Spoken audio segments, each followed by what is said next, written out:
Everybody. Welcome to the first episode of Unshackled Moms Alliance podcast. I am excited to be here with all of you moms who are ready to feel empowered, supported, and heard. This is a casual, non-judgment, where we're going to talk about the real issues that affect us every day, from parenting challenges to self-care to all those little things that matter to us, like many of us who feel like we're juggling it all. This is your space to unwind, get practical advice, and most importantly, feel better about the incredible job that you're doing as a mom. Each week, we're going to dive into topics that matter most to you. We want to give you the tools to parent with confidence and help you connect with the moms who actually get it. Whether it's tips for handling difficult situations, stories from our own journeys, or conversations with experts who can offer real solutions, we're here to support you with every single step of the way. Today's episode is especially exciting because we have Jaimee Troutt, a children's librarian. She's going to talk to us today about a topic that I know on many of our minds, which is how to encourage kids to leave their screens behind and embrace the wonderful world of reading. Jaimee will also share some great ideas for helping reluctant readers not just read, but love to read. Trust me, you are not going to want to miss this episode. But before we dive into today's conversation, I want to give a quick shout out to some exciting events that we have coming up in the Unshackled Moms Alliance. First, we're hosting an amazing Unshackled Moms Alliance retreat in beautiful Lake Geneva, Wisconsin. That's going to be the weekend of September 28th. It's going to be a weekend of relaxation, connection, and personal growth. And where we'll be able to come together, recharge, and talk about how to overcome the things that hold us back. We also are going to have some opportunities to give back. We're going to build some bear buddies for kids who have left their home because of domestic violence. We're also going to have a paint and sip opportunity where we can paint and sip, obviously, and all the leftover painting supplies are going to go to local kids in elementary schools and that kind of thing. So we're helping out there. Well, there's horseback riding and scooters and mountain biking, and it's just going to be a really great time. Spa, of course, shopping. It's just going to be a really great time of connection and getting to know a little bit more about how you as a mom can be empowered and how you as a mom can flourish and move forward knowing and confidence for everything that you're doing. So that's going to be on September 26th, but June 25th is the deadline to register. So you don't want to wait because we only have so many spots available. You can find the link below to register for that. So you can either pay the whole fee up front. It's all inclusive, food, all that gun stuff. Horseback riding and those kind of things are extra, but everything else, all the regular things are all included. So you're going to want to do that. You can either pay up front or you can make payments from now until June 25th. So go ahead and make your click the link and see what you can do. Also, in April, we're going to launch our Unshackled Moms Alliance online support groups. So these groups are designed to help us dig deep into the barriers that are holding us back emotionally as moms. It's a safe, supportive space to get real and work through the challenges that might be making us feel stuck. Registration for that will begin on March 19th. So keep an eye open for more details. Let's get today's episode with Jaimee. So grab a cup of coffee and settle in while she kind of gets online. And let's talk about how we can get our kids excited about reading and how we can be a little less shackled by the pressures of modern parenting. Welcome, Jaimee. How are you? I'm doing good. How are you doing today, Lisa? I am doing good too. For some reason, I can't hear you though. So let me move Okay. that up. Little technical difficulties, but okay, now try to talk. Okay, can you hear me now? No. If you can't, I have a backup. Okay, well, if I have my headphones on, I bet I can hear you now. Okay, can you hear me now? I can hear you now. How are you? Yay! I'm doing well. I'm doing well. How are you today? Fantastic. Fantastic. So I was sharing a little bit about you and what you do. I also know like I was a total non-reader. Like I'd rather play kickball, go out and play, whatever. I did not want to read. And then when I was like 7 or 8, my mom, who was a voracious reader, could not stand the idea of me not knowing how to read or not wanting a sharing that love. So she made me sit and read in the summer for like 20 minutes every day. And then I just like it just opened my imagination in such an incredible way that Mhm. I too became a voracious reader. And even to this day, read like crazy. I remember being like 7 or 8 and like even reading all the stuff that are like sitting on the back of the toilet, right? So like I Yes. for the longest time I thought the word caution was caution. That's how I sounded it out in my head. You know, Yes. but that word is on every single thing that's in the back of the toilet. Yes, it is. And under the sink too, when you get really desperate and you have to go under the sink. Yes, yes, absolutely, absolutely. Okay, so take me back to your childhood. I shared a little bit about Yeah. mine, and then share Okay. how reading has shaped your early years. So my brothers and I were talking about this in preparation, and I'm going to try not to talk with my hands where you can see them. Uh, that'll be very distracting. My brothers and I were talking about this, and none of us remember learning to read. Oh wow. We all we all learned to read at such an early age that we don't remember learning to read. And I can remember my mom saying to someone else one time that she's convinced we all learned to read while we were nursing because she would always be reading anytime because she was always around us, and she's like I don't know how to help you teach your kids to learn how to read, mine just did it. Now, I do remember learning the rules of phonics and the rules of grammar and all of that. That was a bit more of a struggle, but the act of learning to read, my mom read constantly, and she would constantly be taking us to the library to get more books. We constantly had picture books. My brother's books became my books, sometimes by force, sometimes by not. Um, their force or my force. It was kind of a mutual what's yours is mine, what's mine is mine. Yeah, Um, exactly. when it came to books, everybody's books were kind of an equal opportunity thing. And I just remember knowing that any dead zone, any period of time where there was nothing else to do, that was prime reading time. Like that was the absolute best. And um, going through one of my core memories in childhood, and I was a very quiet child, very shy. If you would say hi to me, I would hide behind my mom or dad's skirts. So don't see me, don't acknowledge me. And Right. my mom narked on me, told my kindergarten teacher that I knew how to read, and my responsibility of the week, I believe it was either K or N. I'm pretty sure it was the N. And I brought in a book from the library called the My Inbox. And he made me stand in front of the class and read the Oh My Inbox book my to the class. And I did it. Like I could do it. I was one of the gosh. few kids in my kindergarten class that could already read in kindergarten and read the book to the class. And I blocked out the actual reading out loud, but I remember doing it. I remember being so mad at my mom because she told Mr. Collins that I could read and not to listen to me when I said I couldn't because I didn't want to read in front of class, which is hilarious with what I do now. But Yeah, um, exactly. going through and doing that, and so it was pivotal to my childhood. There wasn't a time when books weren't in my hands. I can remember one time taking two books to a family reunion and my mom being like, but your cousins are going to be there. I'm like, but my books are here and I'm this close to the Yeah.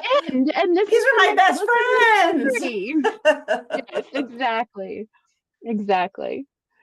It That's was just such an important part. absolutely okay. So you've had a long career in libraries. Looking back, Yes. what's one moment that stands out as a turning point for you, leading you to pursue the path professionally?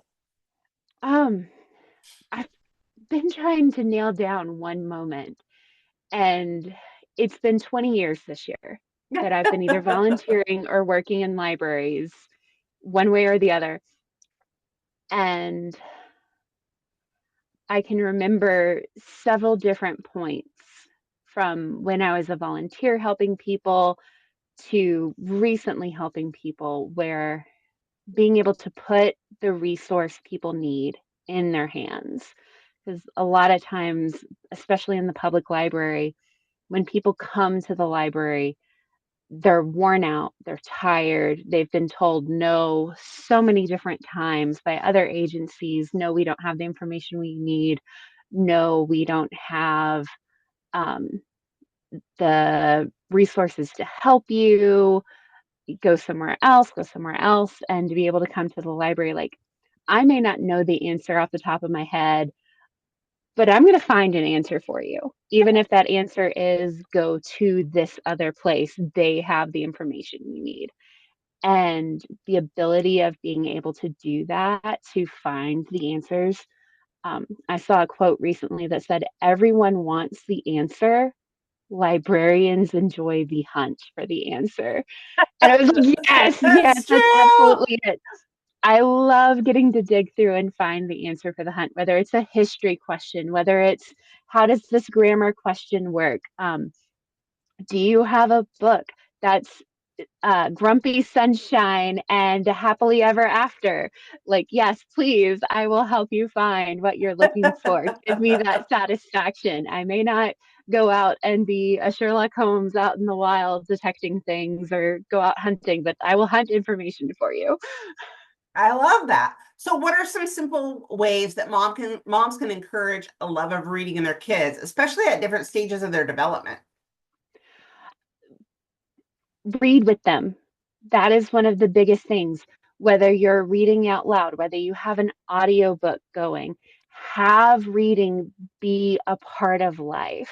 And if you aren't a reader yourself, keep trying to read. The thing all of my coworkers now say, as Jaimee says, every book has its reader and every reader has its book, but not every book is for every reader. Yeah, So you're not necessarily going to find exactly what you want the first try. yeah, My dad didn't think he was a reader for years. The majority of my childhood, he never thought he was a reader. He would read to me, right. but he didn't think he was a reader. And I remember he found an old Hardy Boys book at a antique store, and he remembered seeing it when he was a kid. And so he bought it and read it.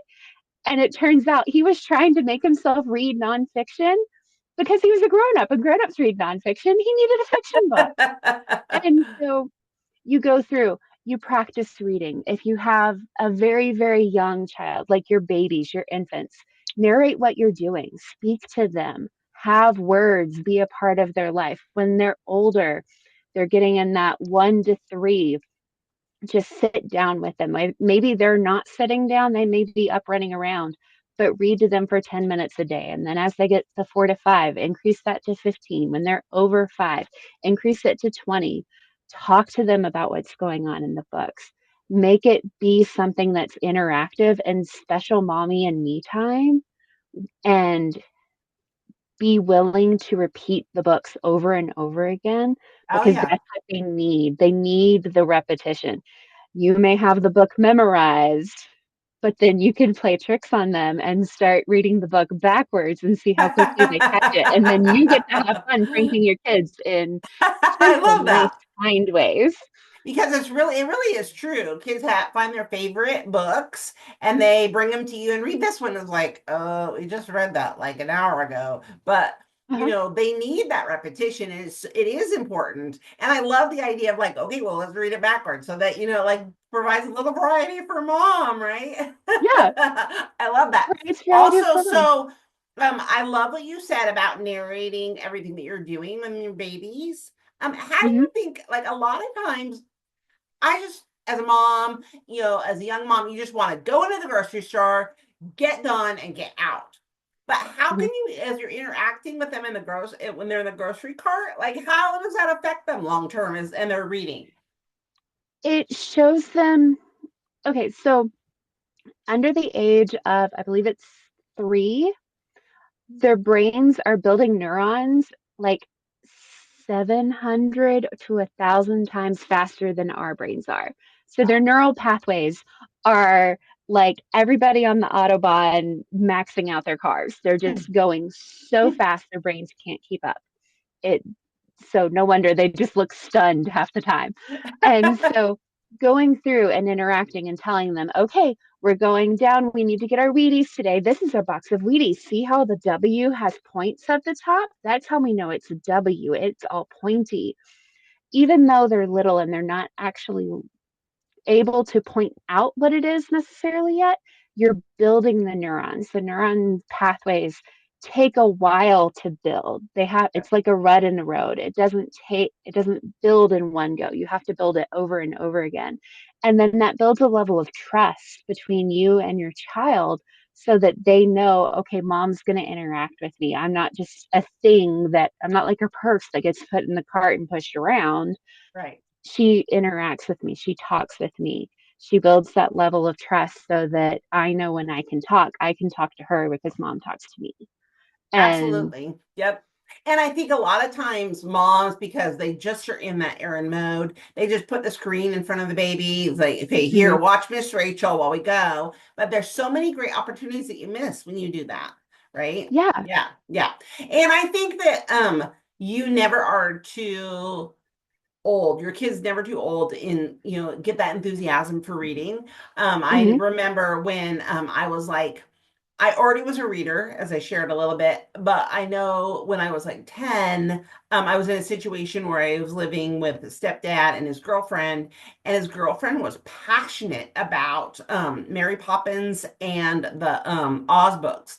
So at 10 yes, years old, she's reading out loud to me every night, which you think typically is for kids that are younger, 5, 6, and under. But really, I mhm, loved it. And then it just really yeah, grew my passion for the Wizard of Oz books. yeah, And as you personally know, I also like grew into my passion for the musical Wicked. So like hmm you never know, your kids aren't too old to read to them. You know, no, when they're teenagers, they act like toddlers anyway. So you might as well just read to them. No. yeah. And what happens when you read out loud, you're building your spoken word confidence, whether Yep. that's speaking to a crowd or whether that's just reading out loud. Your children hear correct grammar. So if anyone ever says that audiobooks do not count as reading, I will come for them. I will already talk to strangers on the internet about how audiobooks count as reading, and I use my librarian card about that all the time. Um, but it speaking out loud, reading out loud forces you to read the correct grammar. Where when reading silently, a lot of times you skip words because you want to read it fast. You get hooked in the story and you're like, okay, what happens next? Who Yep. cares about a preposition? And it gets you engaged and it builds active listening skills. So even if they're 10, 12, 13 years old, they still need to active listen because your 10, 12, 13-year old, 14, 15, 16, eventually they're going to be working somewhere and they're going to be involved with a group project where they're going to be talking to other people and having to go through and be able to listen and understand what's being told to them, not just what they're reading. And how do you think it affects when you have like your 12, 13, 14-year old and you have them read to their younger siblings? What kind of effect do you think that has on a family? It bonds sibling relationships so greatly. There's a couple of different families that come into the library where I work. And right now, the older brothers are coming to me going, okay, Miss Jaimee, I know I love this book, and my little siblings want to read what I'm reading, but I think it's a little too scary for them, or I think it's a little too grown up for them. What can I read to them instead? Because I don't want them coming to my room when they have nightmares tonight. Right. And so it helps build family relationships and family trust Yep. so that that bond is stronger. And then that also helps leadership skills. It helps um, collaboration skills, and we learn from each other. So as they're seeing their younger siblings see older siblings react and read, they see, okay, that's cool. I'm going to do what they do. And they mirror and interact and build those same skills because they want to be just like their older sibling. I love that. I love that. Okay, so how can families integrate reading? Well, we talked a little bit about that, but what are some top book recommendations that you have for struggling readers? Okay, so this kind of varies by kid, by age, all that kind of thing. My number one book for any age boy that does not want to read, and I got to look up the author's name because I know where it is on the shelf, but I don't remember the author's name. It is called Why Is Not Green? And I only wrote down 288 books. Um, and it is by Glenn Murphy. I have Okay. had books, I've had boys come in, they don't want to read, they don't want to do anything. They're mad that they got in trouble at school, and so now they're being forced to read or anything like that, or their teacher says for them to get extra credit, they have to read a book, and they just want to go outside and play. They want to make mud pies, they want to throw football. And I come in, I'm like, okay, dude, you're giving me nothing. Do you want to know why snot is green? And it's this book that goes through all these different kind of gross boy things, but it's also cool science things, and it just explains the world. So reading doesn't have to be just fiction. Nonfiction counts too. Some people need the facts and the history and all of that. Yep. That's a good one for just somebody who's absolutely, I'm not reading anything. You can't make me read. I've had boys come back, okay, Miss Jaimee, you were right about that one. Give me something else. And Um, that was called Why It's Not Green. And then what was the Why is author again? Why It's Not Green by Glenn Murphy. Glenn Murphy. Okay. Yay, Yes. love that.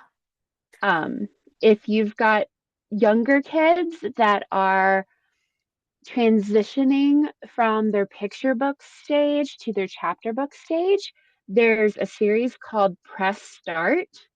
And did I write down that author's name? No, I did not. I will have a list that we can attach to the show notes Perfect. of my 288 books that covers beginner baby board books all the way to, well, mom wants to read too. So here's some books of different genres for mom to read. Oh, I love that. And so And I'll just attach that. That'll be in the description yes, when you're watching this. If you that's what you want, we'll just click on that and you can have you can all click on of that, Jaimee's have over at it. 200 books recommendation. I love it. These were my going through my library. Yeah, I recommend that one all the time. I recommend that one all the time. I recommend that one all the time. Um, and I've made notes like The Bad Guys by Aaron Blabely. There's a 2 movie series so far with that one. Um, cannot keep those on my shelf. Everybody loves those. As the bad guys have to be the ones to save the world. I mean, come on. Um, I love that. if you need a family read, like your kid is just struggling, and so you're like, okay, I need a book that's a chapter book at their age level that I'm going to enjoy reading. How to Train Your Dragon by Cressida Cowell. It is one of the funniest book series I've ever read in my life. I've read all 12 and would happily read them all over again. And so far, the only people that haven't loved the books have been the diehard movie fans who can't get over the differences between the books and the movies. But they are like adults, kids, everybody loves them. Oh, wow. Everybody has loved them so far. That's awesome. So what resources or strategies can parents use to support kids who are just trying to build their reading confidence? You touched a little bit on that. A little bit, just keep at it. Read every day. Yep. Use pair audiobooks with physical books so that you can see them at the same time. Um, figure out if sometimes reading on a tablet can be better because you can make the text bigger. There may be a vision issue going on that they may be struggling with that you can figure out by using a digital text. Um, there's also options when you do digital for a font called Open Dyslexic, and it's a weighted font so that the bottom of the text is slightly thicker than the top of the text. And for people with dyslexia, for people who don't have dyslexia, it makes it a little bit easier to read. And there are some books that are being printed in the font, but it's slowly gaining traction. It's got to get there. I would That love to see that to be the standard font someday. that's My amazing. little What is the font again? Open Dyslexic. Open Dyslexic. Okay, and that is on. You can get that on your tablets. You can get that on your tablet. I believe it is still just where you can download it from any font resource. The app Libby, which is a library ebook app, has it as an option in their app in their font options for ebooks. Kindle has it as an option, and so you can just go through your settings and change it, and it does amazing to help out with that if reading is a physical struggle. It's Yep. not just a struggle of going through of like, I don't wanna. It's if there's an actual learning disability of going through, you can try that to go through and change and help get that through. Um, and other ways that you can go through, you can just practice reading everything. There's literally language all around you. Yep. There's language in video games. There's road signs. Um, May is Get Caught Reading Month. So you can, bribery is not always a good thing. Some cases it is. You can bribe your kids during May with like a big family outing and, or big being whatever in your means is available, of whoever gets caught reading the most gets to choose what the big family thing of the month is. Oh, I love And that that. could be parents, kids, whatever, to encourage them, incentivize them. Okay, we want to get caught reading, that Yep. kind of thing. And because consistency really is key. It's one of those things that if you don't use it, you lose it. Yep. And I encourage kids anytime they come in and they don't want to read, they're struggling to read. I have a page limit rule. And I tell them for books under 200 pages, give me 20 pages. For books over 200 pages, give me 50. And if you give me that beginning number of pages and you come back and you tell me, Miss Jaimee, I'm not jiving with this book, and you can tell me why, other than just, I don't like it. If you tell me the character's unbelievable, I just can't, they're getting on my nerves. I don't like them. They're they're not the kid that I would have sit at the lunch table with me. If you can tell me it's giving me nightmares at night, I can't sleep when I read this book. If you tell me um, the fantasy is too much, I don't like fantasy, something like that, then yeah, no, don't read it. It's not a school book. So life's too short to read books you don't get along with. Yep. Tell Yep. me so you don't like a book, we'll pick you out another one. But you have to give an honest effort before you give up on a book. So Go that's something through, parents can utilize at home for sure. yes, absolutely. Try it at home. And you know your kid. If you know that there's no way they can make 50 pages out of a book, and you're like, okay, that's closer to 250 than 300 pages. Okay, give me 30 pages. Like, you're the expert in your kid. Yeah, Go absolutely. through and figure out what their limit is. And maybe you go through and that first 20 pages you read together Oh, I and love that. decide, is this a good one or not? And with that, maybe if it's a book series that they're interested in, you read the first book together anyway. And then you talk about it and you find out, okay, what was your favorite part? My favorite part was this, when this happened. And they're like, oh, my favorite part was when this happened because this. And you're like, I totally missed that. When did that happen? And then you get an open conversation talking about the book and you get reader comprehension reinforced. And it's not just the learn and dump that happens for books they're reading for school. I've heard so many people, kids and adults, that'll say, oh, I read 200 books last year and can't name a single thing that happened in any of them. They Yeah. read it and dumped it right out of their brain. So, reading comprehension is something parents can encourage by talking about the books. Even if they haven't read them, they can ask them, what was your favorite part of the chapter you just read? Yep. Would you sit with this kid at the lunch table if they went to your school? Um, and if they reply back, no, mom, they're a mass murderer, then maybe read the book your kid is reading. It gives insight no matter what. Yes, exactly. I was going to look up the title and I can't remember what it is, which, you said you're a lot, you like clues. So tell me, Mhm. what is the name of a book? It probably was about maybe 10, 15 years ago when my kids were younger. And it was a mystery, but it was like a huge mystery series that everybody was reading. And it seems to me like they had like, I want to say like letters of the alphabet, but I don't think that's true. It was a chapter A book. to Z Mysteries. Was it what? A to Z Mysteries, where they thin chapter books Yeah. and they had like title, like different of the teachers were, like one of them was a zombie, one of them was No. uh no, okay. No, I'm trying to think. And they had like you could get something mystery. You could get like toys and stuff, and it had like an envelope, and it had you open the envelope, and it had like cards inside of it. Shoot, like I say, I was gonna look them up, and I totally forgot. Anyway, my boys were like really into those when I was younger, when they were younger, and I they read them and I read them. So we went to the libraries and or went to the store because we read almost the whole series. And so all of us had one and we all could read it. And then we were talking about, we used to go to church, which was about an hour away from us. And so we'd take that hour and we talk about like, what did you read this week? What do you think about this? How do you think this is going to be solved? What does that look like? But Mhm. so good. It brought up so many great conversations.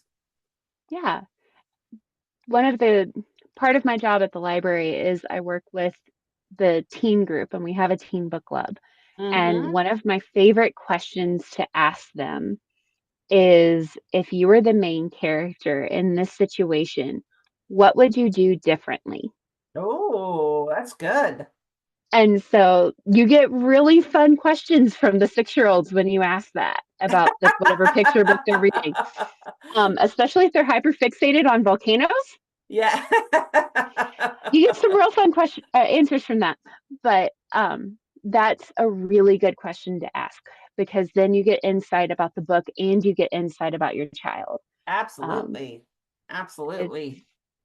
great So, bonding.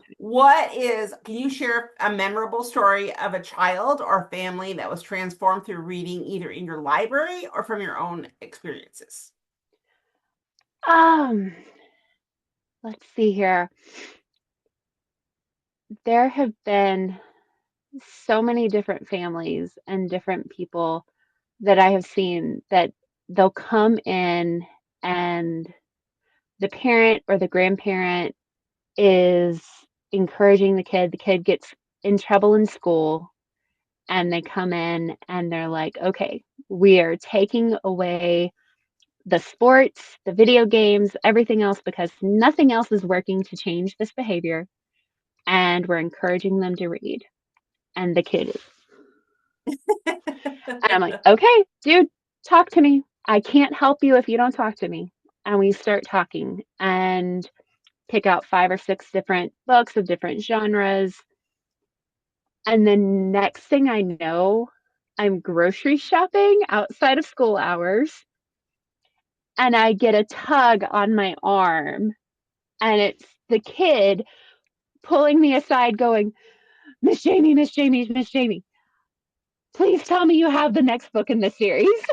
And it's the kids that I encourage and fight with almost to get to tell me what they were interested in, to get them an idea. And you just seeing that change as they go through and they talk about, like, just seeing their attitudes change and just seeing like this calm settle over them because they get to slow down and just kind of have moments of peace. And just, is it weird getting recognized in Walmart as I'm grocery shopping? And usually I have one earbud in listening to whatever audiobook I'm binging on. Yeah, just a little bit. But also it's so gratifying to know, okay, yes, they're they're reading, they're enjoying, their Yeah, lives are getting some semblance of peace and calm because of the books that they're finding.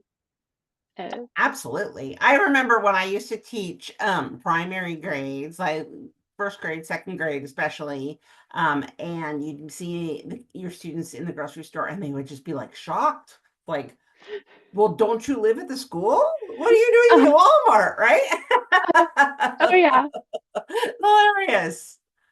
oh yeah. So, we have covered quite a bit of, touched on several different things. So, what are some things that maybe we haven't covered yet that you just really think it's important for parents to know?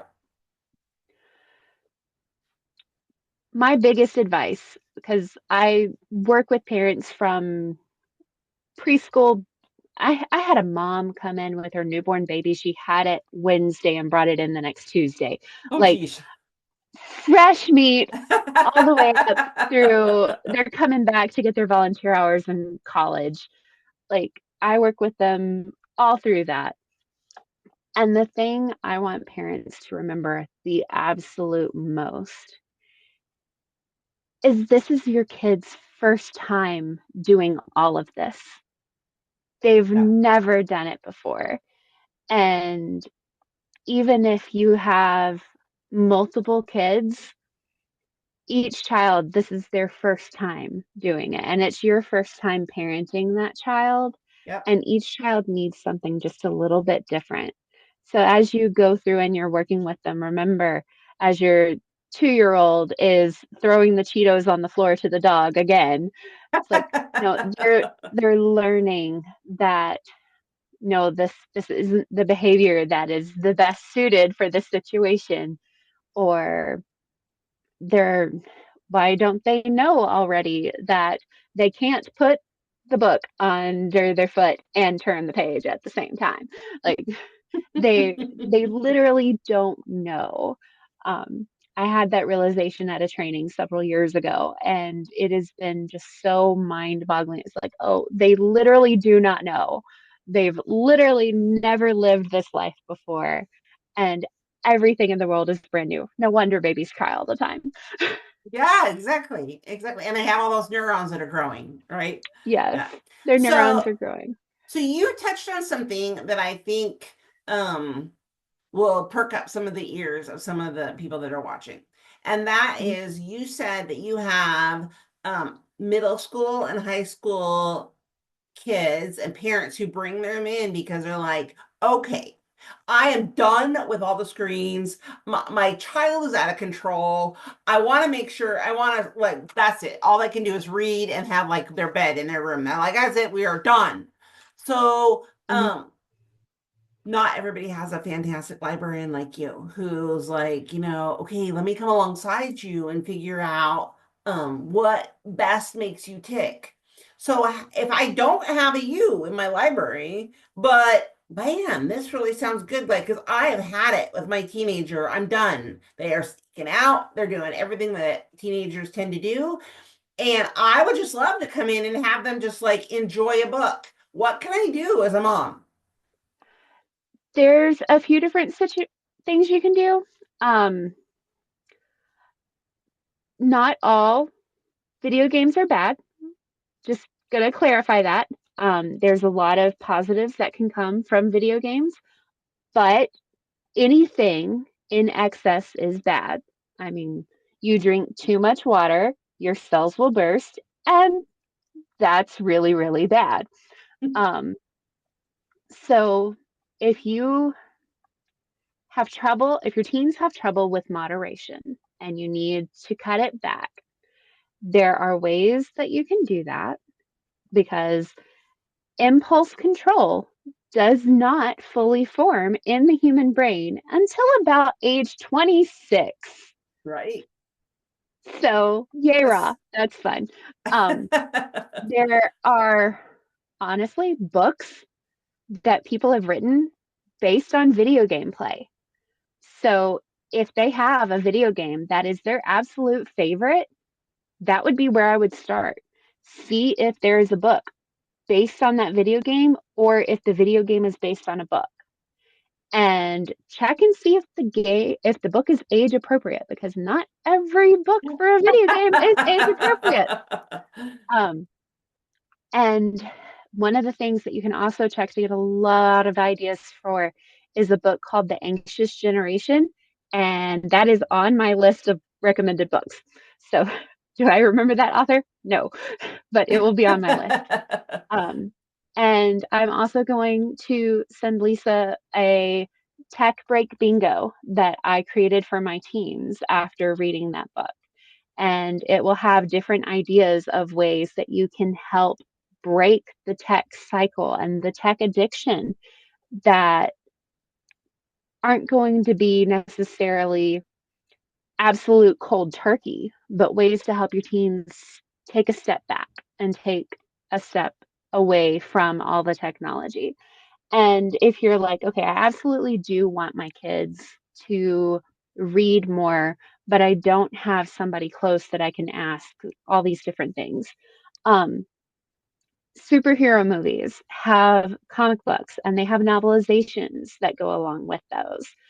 Um, al- Almost every movie, not every movie, but almost every movie was a novel first. So you can look and see about that. That's what my teen club is we read the book and watch the movie that goes with it. They go hand in hand, and you could even do that as the family. You don't have to have a library group that you do that with. You can do that on your own. Um, you can find out do they love sports? There's books about that. There are tons of people who have retired from their sports career and wrote about it. Um, you can find any book about any interest, and it's out there just waiting for you to find it. And, sometimes you got to bribe your kids to do it. Do they want to play an hour of their video game? Okay, you've got to read an hour and a half of your book.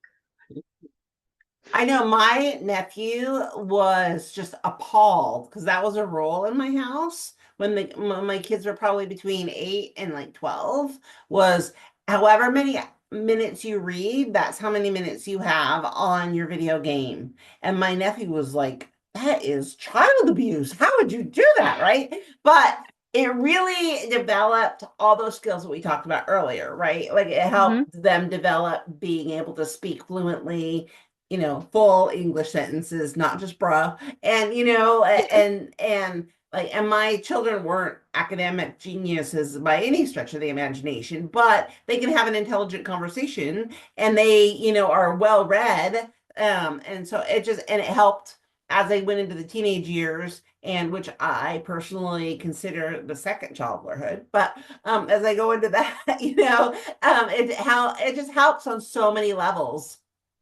Yes, absolutely.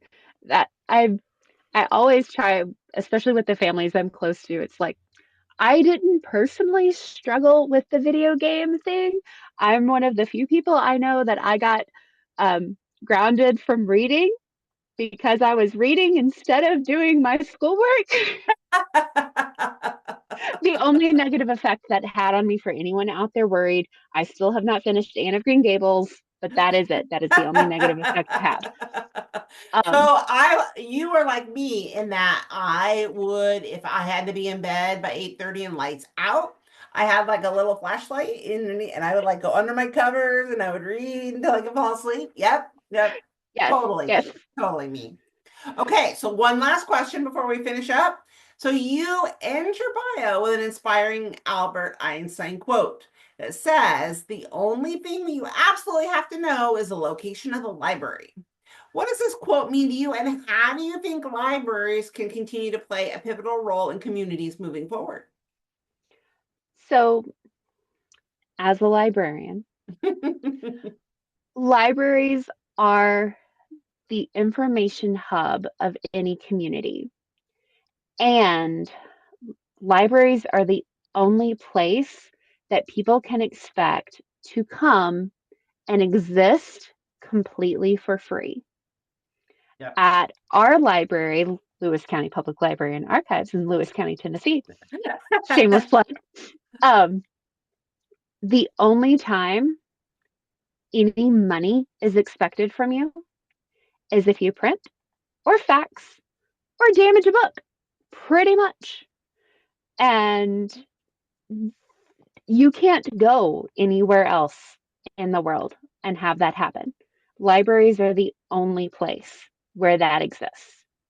You have so many other places where that doesn't happen, where to sit in a coffee shop, you have to get a cup of coffee or a pastry or something from them. To like, yeah, you can go walk through Walmart, but what are the chances that you're not going to leave without buying something? I mean, in every situation, you're expected to give something, and the library you can come and just be. And the library's role is to fill needs. At our particular library, we realized in our community that people didn't have internet access and they didn't have the funding personally to get internet access to their houses. Either the cables couldn't reach their houses or their cell phones didn't have enough signal. And so we got funding to get hotspots and we lend out internet to people. And so they can check out a hotspot for a week. There Oh, are wow. libraries in bigger cities that check out museum passes. There are libraries that check out passes to theme parks and passes to uh, state parks. The words totally failed me for a second there. They check out fishing equipment. Um, Wow, I had no one of idea. There are one of the bigger libraries, libraries I that do like believe, amusement parks and yeah, museums. just like a day pass. You That's go and they amazing. have so many day passes for a month. They have partnerships with the different community groups. And so not every library has it. There Yeah. has to be funding for that somewhere, but check your local library. Find out what they offer. Some libraries have 3D printers. Some libraries have sewing machines you can come use. Some libraries have like saws and screwdrivers and cooking equipment that you can check out, take Wow. home, use, and bring back. So, like, have you ever wanted to try a sous vide? Your library may have one that you can take home and try before you invest the 60 to 90 dollars 60 to $90 that it takes to get a sous vide machine. You may try it and go, oh no, I don't want to use this. And then you don't have to worry about forgetting to return it. Right. Yeah. Um, it's wonderful. So libraries go through, they see those needs in their communities when they have the patrons coming in to tell them their needs and they fill them. They see what's there. There are so many libraries that go through and participate in the summer feeding events so that families who rely on the schools to be able to support their kids being able to eat during the year, the libraries pick that up during the summer. Oh, And wow. so they say, hey, come here, we'll provide you breakfast and lunch. And while you're here, we'll read to you too. We'll provide you a craft. We have these fun things. And oh, yeah, while you're here, if you read this many books, we'll give you a prize at the end of the day. Like, there's so many different needs that a library can fill. And in our community, every other group has begun telling newcomers that move in, oh, hey, by the way, make sure you go check out the library. They're going to be able to tell you how to do the next steps of what you need. And every library can fill that role. People just need to go and give them a chance and give them the support, because libraries can only fill this role with the patronage, showing their funding bodies that they can still be funded and that it's a valuable source to be funded, because they're not bringing in money. And let me tell you, no librarian is in it for the money.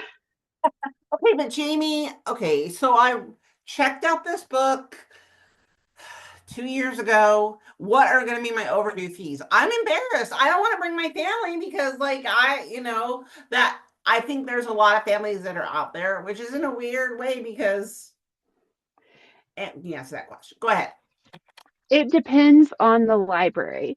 There are some libraries like mine that still charge overdue fees. Most libraries have a cap. They won't charge over a certain amount. Ours caps out at $7.50. You'll never have to pay more than $7.50 in overdue fees at our library. Some libraries don't. Now, with that, they may send their county, state's credit department after you. So return your books anyway. Um, but what the library cares about the most is getting their items back, because every item that doesn't come back is an item they have to go through and replace. So bring the item back, say, be very meek. I'm so sorry. This got misplaced. The ADHD fairy struck again. Whatever happened, how can you work with me, or how can I work with you to get us right? We want to be a faithful supporter. We want to use the library again. I heard this podcast and the librarian was like, if I ask, you can help and But find out so what the the policy is. person that's at home thinking that they are not the only ones, right? Like it's They're not not like, the only okay, ones. well, Jane Doe, we've been waiting for 2 years for you to have your, bring that book back. And so, it's pretty common. It's There's no need to be common. It embarrassed. happens. There's no need to be embarrassed. If your book gets damaged, there's no need to be embarrassed, especially if it's a kid's book. Like, we know how kids are. It happens. Um, and most libraries will work with you on how to get it replaced. There's so many different ways, and each library is going to be a little bit different on how their funding body says you have to take care of it. But if you go in and you're like, okay, so this happened, they'll be much more willing to work with you than if you never show up again, because that's hurting you more than it's hurting anybody else.